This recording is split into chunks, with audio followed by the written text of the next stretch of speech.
नमस्कार शिक्षक साथियों, आप सभी का स्वागत है हमारे YouTube चैनल स्वरान एकेडमी क्लासेस पर। आधारशिला मॉड्यूल, ध्यान आकर्षण मॉड्यूल और शिक्षण संग्रह, ये 3 तरीके के मॉड्यूल हैं, आप सभी को मिल चुके हैं और इन पर लगभग कुछ क्विज़ IVRS कॉल के थ्रू कुछ क्वेश्चंस पूछे जाते हैं और आप पढ़ भी लिए होंगे इनको, मैं उम्मीद करता हूँ। और उनकी समझ जो आपने पढ़ा है उसको चेक कर लेते हैं। यहाँ 30 क्वेश्चंस हम लेकर उपस्थित हुए हैं, आप समझिए कि कितना आपको याद रह गया है, क्योंकि कुछ क्विज़ हर ज़िले में लगभग आयोजित की जा रही हैं। तो उन्हीं को ध्यान में रख के हमने 30 क्वेश्चंस यहाँ पर बनाए हैं, उन तीनों मॉड्यूल को पढ़कर। तो आइए यहाँ पर पढ़ते हैं इन तीनों क्वेश्चंस को और समझते हैं। उससे पहले अगर आप हमारे चैनल पर नए हैं तो सब्सक्राइब करना बिल्कुल ना भूलें।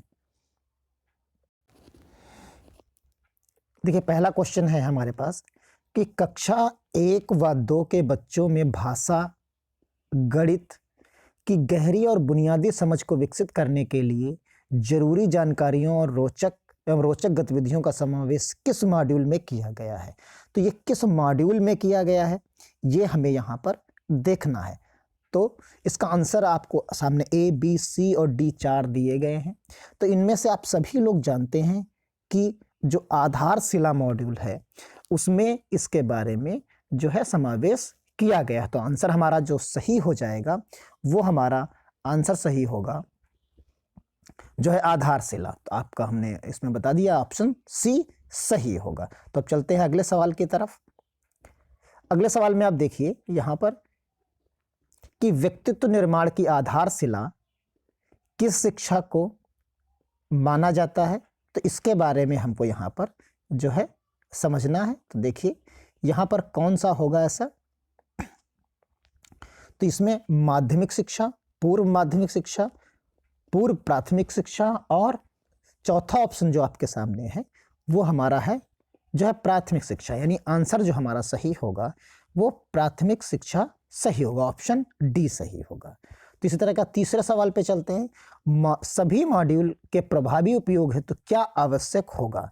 तो यहाँ पर A, B और C और D जो है ऑप्शंस दिए गए हैं। तो यहाँ आप सभी पढ़ेंगे तो आपको जो मिलेगा उसमें हमारा यहाँ पर जो ऑप्शन सही है वो D ऑप्शन ही सही है, यानी हस्त पुस्तिकाओं का अधोपांत अध्ययन, अपने ज्ञान तथा अनुभव से हस्त पुस्तिकाओं को और अधिक समृद्ध करते रहना, विद्यालयी परिस्थितियों के अनुरूप सामग्री को चयनित करना। तो क्वेश्चन नंबर हम चलते हैं 4 की तरफ। तो आधारशिला मॉड्यूल का चित्रांकन किसने किया है। तो अब 4 लोग हैं, इनमें से किसने चित्रांकन किया है। तो इसका आंसर जो हमारा होगा इस क्वेश्चन नंबर 4 का, वो क्वेश्चन नंबर 4 का जो आंसर होगा वो क्वेश्चन नंबर 4 का आंसर होगा A, यानी श्री रविकांत श्रीवास्तव जी ने इसका चित्रांकन किया है आधारशिला मॉड्यूल का। इस तरह क्वेश्चन नंबर 5 है, कौन सी अवस्था व्यक्तित्व के विकास की दृष्टि से एक निर्णायक अवस्था होती है। तो निर्णायक अवस्था यानी क्वेश्चन नंबर 5 जो हमारा है उसका हमारा पार्ट जो होगा वो ऑप्शन सही होगा शैशवावस्था, यानी B पार्ट इसका सही होगा। क्वेश्चन नंबर 6 की तरफ, तीनों हस्त पुस्तिकाओं का विकास किस समूह द्वारा किया गया है। तो यहाँ केंद्र गुणवत्ता समूह द्वारा, राज्य गुणवत्ता समूह द्वारा, NGO द्वारा, ARP के द्वारा, समूह द्वारा। तो यहाँ किसके द्वारा किया गया, क्वेश्चन नंबर 6 हमारा है। तो यहाँ क्वेश्चन नंबर 6 में आपको जो मिलेगा तो ये हमारा B पार्ट जो है इसका ये सही है, राज्य गुणवत्ता समूह के द्वारा किया गया है। इसी तरीके से क्वेश्चन नंबर 6 है, जिस प्रकार बीज में विशाल वृक्ष के रूप में विकसित होने की संभावनाएं छिपी रहती हैं उसी प्रकार बच्चों में अनेक अंतर्निहित क्षमताएं जो है होती हैं। मॉड्यूल में ये कथन किसका है, ये कथन जो है पूछा गया है ये किसका है।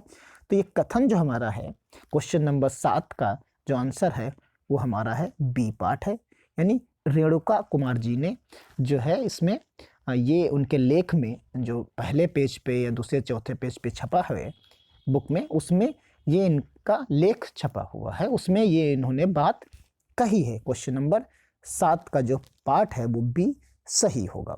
इसी तरीके से क्वेश्चन नंबर 8, प्रारंभिक कक्षाओं में कक्षा शिक्षण को रुचिकर, आनंददायी, जीवंत एवं प्रभावी बनाना एक चुनौतीपूर्ण कार्य मॉड्यूल जो है कि मैं ये कथन किसका है, जैसे वो पिछला कथन था उसी तरह का ये किसका कथन है क्वेश्चन नंबर 8 में। तो ये है हमारा पार्ट सी है। मनीषा त्रिघटिया सचिव जो बेसिक शिक्षा हैं, तो इनकी तरफ से इनके लेख में कहा गया है। आइए क्वेश्चन नंबर 9 की तरफ चलते हैं। क्वेश्चन नंबर 9 में अकादमिक संदर्भ समूह का गठन कितने स्तर पर किया गया है। तो ये आप सभी लोग जानते हैं कि क्वेश्चन नंबर 9 का आंसर जो स्तर है ये 2 स्तरों पर जो है किया गया है। तो इसका आंसर आप सभी लोग जानते हैं, SRG और KRP, ARP और SRG, यानी 2 स्तरों पर इसका जो है समूह का गठन किया गया है। तो ये ऑप्शन ए सही इसका हो जाएगा। क्वेश्चन नंबर 10 की तरफ चलते हैं। तो अकादमिक संदर्भ समूह के कौन कौन से स्तर हैं।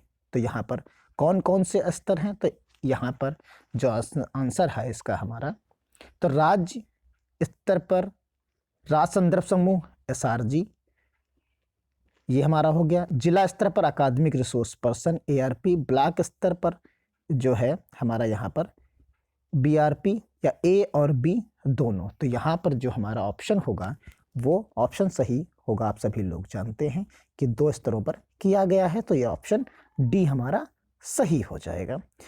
क्वेश्चन नंबर 11, बच्चों में शिक्षा की मजबूत आधारशिला विकसित करने के लिए किन किन विषयों की दक्षता विकसित करना होगा। तो यहाँ क्वेश्चन नंबर आप सभी लोग जानते हैं कि 2 ही लक्ष्य यहाँ पर हैं, भाषा और गणित पर ज़्यादा विशेष ध्यान दिया जा रहा है। तो यहाँ ऑप्शन सी सही हो जाता है। इसी प्रकार क्वेश्चन नंबर 12, शिक्षण लक्ष्य आकलन के संकेत एवं आकलन हेतु संभावित तरीके एवं प्रश्न किस मॉड्यूल में दिए गए हैं। तो ये मॉड्यूल बताना है। तो शिक्षण संग्रह प्रेरणा तालिका से तो हमें लेना देना नहीं है, तो आधारशिला और ध्यान आकर्षण की ही हम बात कर रहे हैं। तो ऑप्शन बी जो हमारा हो जाता है, यहाँ से ऑलरेडी वो हट जाता है। तो इस प्रकार यहाँ ऑप्शन जो बचे हैं हमारा वो सी ऑप्शन आधारशिला में ये चीज़ें कही गई हैं। क्वेश्चन नंबर 13 है, केंद्रित लर्निंग आउटकम भाषा विकास के कौन कौन से बुनियादी पहलुओं पर आधारित है। तो यहाँ सुनना और बोलना, पढ़ना और लिखना, इसी तरीके से भाषा संचरण और व्याकरण, कलता और उपयुक्त सभी। तो यहाँ पर जो है हमें क्वेश्चन नंबर 13 में देखना है। तो यहाँ जो ऑप्शन हमारा आएगा वो ऑप्शन आएगा, देखिए ऑप्शन हमारा सही होगा ई पार्ट जो सही है, उपयुक्त सभी। इसी तरीके से क्वेश्चन नंबर 14 है, मानसिक सक्रियता किसका संकेत है। तो मानसिक सक्रियता किसका संकेत है, क्वेश्चन नंबर हमारा 14 है। तो इसमें हम देखेंगे कि जो पार्ट हमारा है, पहला ही पार्ट इसका जो सही है वो है सीखने का, यानी ए पार्ट सही होगा। क्वेश्चन नंबर 15, किसी गतिविधि के मूल सिद्धांत कौन कौन से हैं। तो यहाँ आप चारों ऑप्शंस इसके पढ़ सकते हैं क्वेश्चन नंबर 15 के। तो यहाँ जो सही हमारा ऑप्शन है वो ऑप्शन सही है हमारा डी पार्ट, उपयुक्त सभी। अगले में प्रश्न नंबर 16 जो है, आप सुश्री वंदना गुप्ता जी ने शिक्षण संग्रह मॉड्यूल के निर्माण में किस रूप में अपना योगदान दिया है। तो अभी आपने देखा था, एक हमने इसी संबंधित क्वेश्चन पूछा था, उसमें एक नया क्वेश्चन यहाँ पर है। तो यहाँ आप क्वेश्चन नंबर जो 16 का आंसर होगा, तो यहाँ शिक्षण संग्रह का जो चित्रांकन किया गया है वो इनके द्वारा किया गया है। अब आइए क्वेश्चन नंबर 17 की तरफ, निम्न में से किसका उपयोग कर शिक्षक अपने दैनिक कक्षा शिक्षण को रोचक एवं बाल केंद्रित बना सकते हैं। तो यहाँ पर तीनों जो मॉड्यूल दिए गए हैं उन तीनों मॉड्यूल का उपयोग कर कर जो है रोचक और बाल केंद्रित बनाया जा सकता है। तो उपयुक्त सभी होंगे। अगला क्वेश्चन नंबर 18 जो है हमारा, बच्चों के आगामी जीवन की आधारशिला को कौन सुनिश्चित करता है। तो यहाँ पर कौन सुनिश्चित करता है, विद्यालय में कक्षों शिक्षकों का स्नेहपूर्ण और संवेदनशील व्यवहार, क्वेश्चन नंबर हमारा 18 है यहाँ पर। तो यही है बाकी विद्यालय की व्यवस्था, ICT का प्रयोग सभी। तो यहाँ पर जो हमारा ऑप्शन सही है वो सबसे ज़्यादा सटीक जो ऑप्शन है वो विद्यालय में स्नेहपूर्ण एवं संवेदनशील व्यवहार। क्वेश्चन नंबर 19, शिक्षण संग्रह आधारशिला ध्यानाकर्षण आदि हस्त पुस्तकांगों के विकास में किसने किसने अपना योगदान दिया है। तो यहाँ क्वेश्चन नंबर 19 में आप देख सकते हैं यूनिसेफ है, इग्नस है, SCERT है। तो ये सभी जो हैं, यहाँ जो आंसर होगा वो सभी उपयुक्त सभी ने इसमें योगदान दिया है। क्वेश्चन नंबर 20 है वेबसाइट, वेब लिंक, शैक्षिक साहित्य की सूची, हेल्पलाइन, संपर्क सूत्र इत्यादि का विवरण किस हस्त पुस्तिका में दिया गया है। तो ये किस में दिया गया, 3 हमारे पास मॉड्यूल हैं। या तो क्वेश्चन नंबर जो 20 है उसका जो आंसर होगा वो होगा शिक्षण संग्रह, यानी ऑप्शन नंबर C सही होगा। ये वीडियो 1 या 2 बार आप देख लेंगे तो आपको बहुत आसान हो जाएगा और आप अपने को चेक कर पाएंगे कि कितना याद है, क्योंकि IVRS कॉल और क्विज के माध्यम से आप सभी से क्वेश्चंस पूछे जा रहे हैं, जिससे आपको आसान रहेगा इन सारे सवालों का जवाब देने में। तो क्वेश्चन नंबर 21 है बच्चों के संज्ञानात्मक, भावनात्मक एवं क्रियात्मक विकास में प्रभावी कड़ी क्या है। तो यहाँ पर प्रभावी कड़ी क्या है आप समझिए। यहाँ पर 21 में तो क्वेश्चन नंबर जो 21 का है वो शिक्षण है। यहाँ पर जो है हमारा ऑप्शन जो सही होगा वो शिक्षण होगा। तो यहाँ 21 का जो है A पार्ट इसका सही होगा। अब आगे चलते हैं क्वेश्चन नंबर 22 में। तो सीखने के क्रियाकलापों को जोड़ने हेतु तो आप किस का प्रावधान करेंगे। तो किसका प्रावधान करेंगे, यहाँ पर आप देखेंगे तो क्वेश्चन नंबर हमारा 22 है।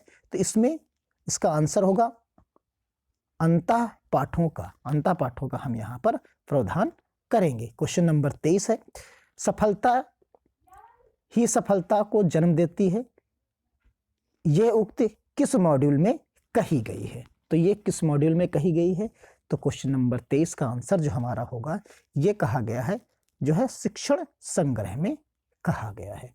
आगे की बात करते हैं 24। क्वेश्चन नंबर जो 24 है उसमें निम्न में से कौन एक शिक्षकों के लिए स्वमार्गदर्शिका होती है। तो स्वमार्गदर्शिका जो होती है क्वेश्चन नंबर जो 24 है ये आप सभी लोग जानते हैं, इसका उपयोग भी आप सभी लोग विद्यालयों में ऑलरेडी कर रहे हैं। तो ये शिक्षक डायरी है, इसके बारे में आप सभी लोग पूर्णतः जानते हैं। तो ये क्वेश्चन नंबर 24 का ऑप्शन C सही हो जाता है। इसी प्रकार क्वेश्चन नंबर 25 एक प्रक्रिया आधारित जांच बिंदु है जिन्हें शिक्षक अपनी शिक्षण योजना की प्रक्रिया में गुणवत्ता एवं मात्रात्मक रूप से अंकलित कर सकें।